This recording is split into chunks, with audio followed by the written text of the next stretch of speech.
오늘 그러면 첫 번째 전문가님, 이재필 전문가님 만나보도록 할게요. 안녕하세요. 네, 안녕하십니까? 네, 오늘 시장에서 눈에 띄는 종목들이 게임주들, 엔터주들 이런 섹터가 있는데 최근 시장에서는 이 중국발 리오프닝 효과에 대한 기대감이 상당한 것 같거든요. 그래서 이게 언제까지 지속이 될지 효과가 궁금한데요. 어떻게 보시나요? 자, 이게 중국발 리오프닝이라고, 뭐, 그렇게 볼 수도 있겠네요. 하지만 이 큰 틀에서 리오프닝이라고 얘기할 수 있는 부분들은 중국이 산업을 재개하면서 뭐, 우리나라 쪽에서 수혜받을 수 있는 그런 부분들을 얘기를 할 텐데요. 뭐, 철강이나 뭐, 이런 쪽들 같은 경우는 양의 이유로 계속 밀리기 시작하면서 힘을 못 쓰는 모습으로 봐서는 전체적인 부분들은 아닌 것 같고요. 또, 뭐, 어제부터 화장품 주식이 조금 움직이기 시작했었는데, 그 부분은 우리나라에서 대중교통에서 마스크를 벗어도 된다라는 그런 부분들 때문에 좋은 모습이었다라는 생각입니다. 그래서 일단 뭐 오늘 이 중국 쪽에서 외자판호에 대해서 허가가 났는데요. 우리나라 뭐 넥슨 게임즈, 넷마블, 데브시스타즈, 자, 이 기업들의 게임에 대해서 판호를 발급을 했습니다. 그래서 이 부분이 작년 말에 또 판호를 발급해 줬었죠. 단발성으로 그치지 않은 걸 보면 향후에도 뭐 판호를 이렇게 좀 내줄 가능성은 높다라는 생각입니다. 자, 그때마다 조금 시장은 요런 주가 자체는 좀 반응을 하겠지만 이게 뭐 크게 길게 연속성이 있는 그런 재료는 아니었었습니다. 과거에도 중국 판호 관련돼 갖고 얘기가 딱 나오고 난 다음에 뭐 잠깐 동안 이렇게 움직이고 또 그 움직였을 때 쫓아갔을 경우에는 잘못해서 고점에서 몰리면 굉장히 고생을 하는 그런 경우가 많았었습니다. 그렇기 때문에 일단 뭐 다음에도 차근차근 판호는 나온다라고 생각을 하셔도 될 것 같아요.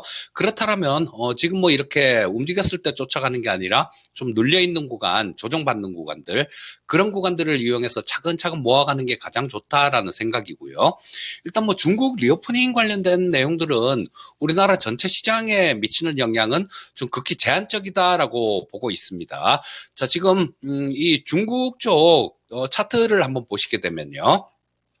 자, 이 중국 시장 같은 경우도 양회가 끝나고 난 다음에 계속 밀리는 모습이 나와서 힘을 쓰질 못하고 있습니다. 그래서 뭐 경기에 대한 그런 부분들이 되게 좋았다라면 좋을 것 같다라면 이 주가가 이렇게 좀 밀리지는 않을 것 같고요.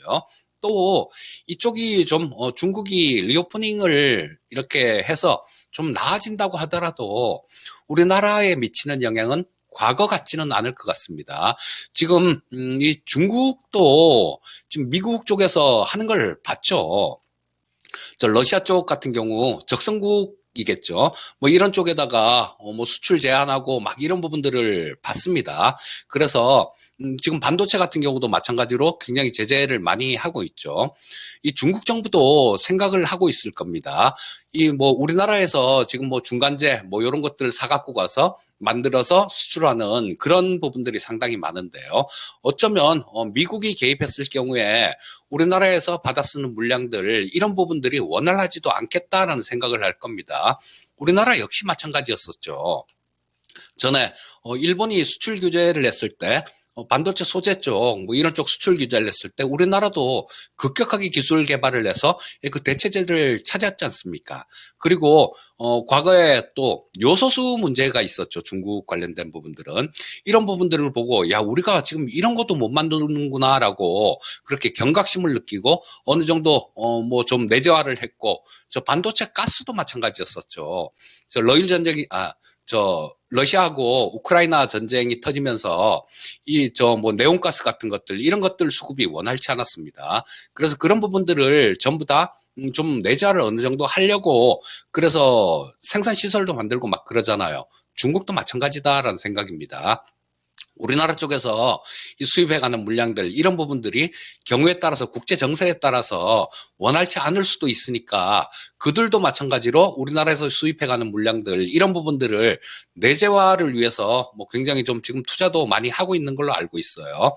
그래서 중국 관련된 부분들은 우리나라 시장에 그렇게 큰 호재로 작용하지는 못할 것 같고요. 시장에 가장 영향을 미칠 수 있는 부분들은 이 중국 관련되는 부분들을 봐야 되는 게 아니라 아니라 지금 작금에 좀 이렇게 얘기가 나오고 있는 그런 부분들을 좀 봐야 된다라는 생각인데요. 미국 쪽하고 유럽 쪽 은행 쪽 문제죠. 이런 부분들이 지금 현재 상태에서는 굉장히 대응을 잘했어요. 미국 정부도 마찬가지고 유럽 쪽도 마찬가지고 크레딧 스위스도 빨리 그렇게 해결을 했으니까 물론 뭐 잡음은 좀 있지만요. 자, 이런 부분들은 해결이 잘 됐는데 여기서 한 가지 더 우리는 생각을 해 봐야 될 것 같습니다.